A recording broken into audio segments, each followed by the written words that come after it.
Hi guys, this is Chet here from Avion Technology here in the Chicagoland area. We are a digital agency that works with other digital agencies and a lot of other small businesses. So we got an opportunity to talk to a lot of CEOs and small business owners, agency owners. So today's topic is how to deal with irate clients.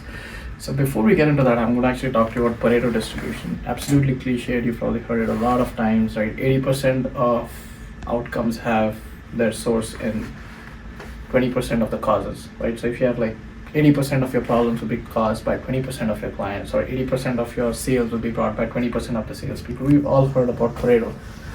What we've not heard is about super Pareto, right? So if you actually use the Pareto distribution and kind of distill it even more, you will see that there's actually not 80-20, but it's 50-1, right? So 50% of your problems are caused because of one thing. 50% of your sales are brought by 1% of the salespeople. So today I'm going to talk about problems, right? I'm going to talk about super Pareto.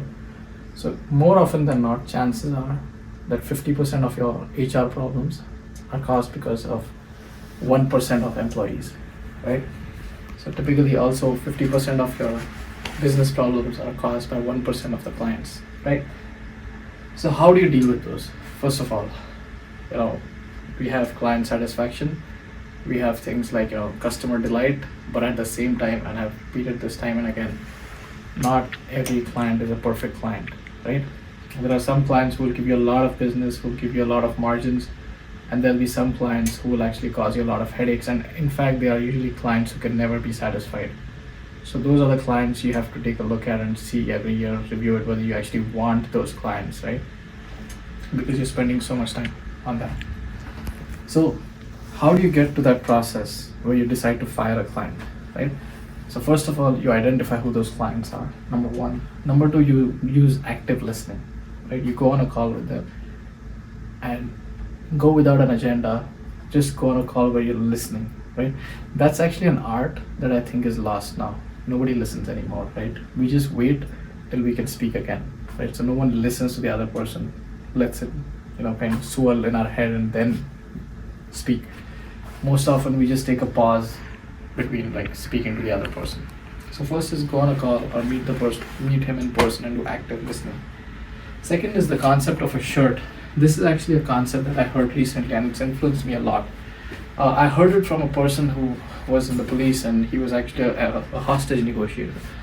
And as you know, hostage negotiation is actually one of the most kind of critical jobs in the world, right? Because they absolutely need a phenomenal success rate, right? For them, any failure is usually catastrophic, right?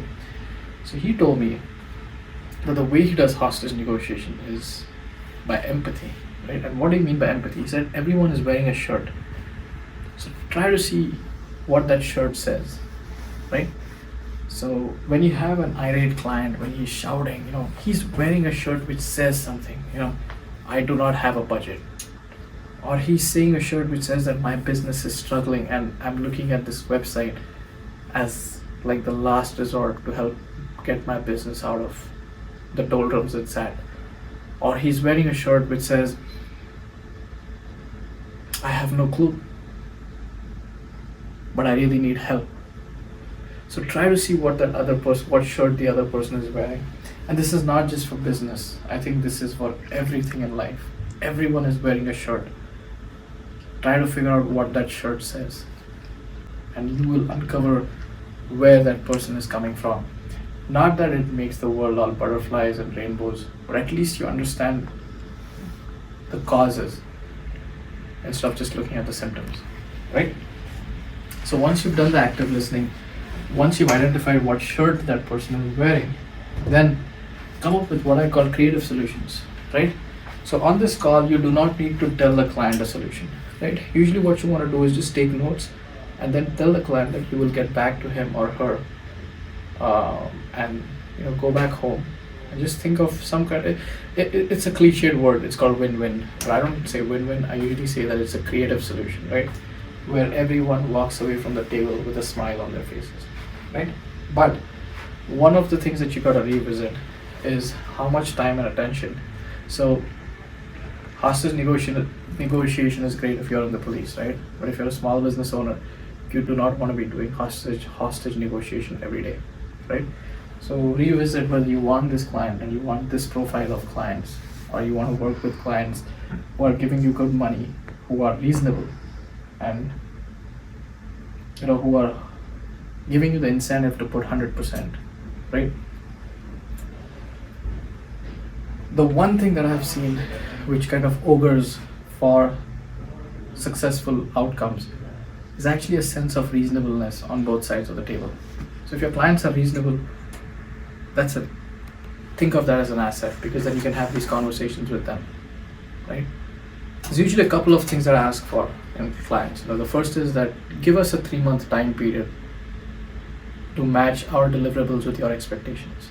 Right? I cannot be dropped into a project and then immediately expected to deliver like in the first week, right? Give me a 1 month time frame, 2 month time frame, but give me some amount of time so that I can start delivering to your expectations. Number one.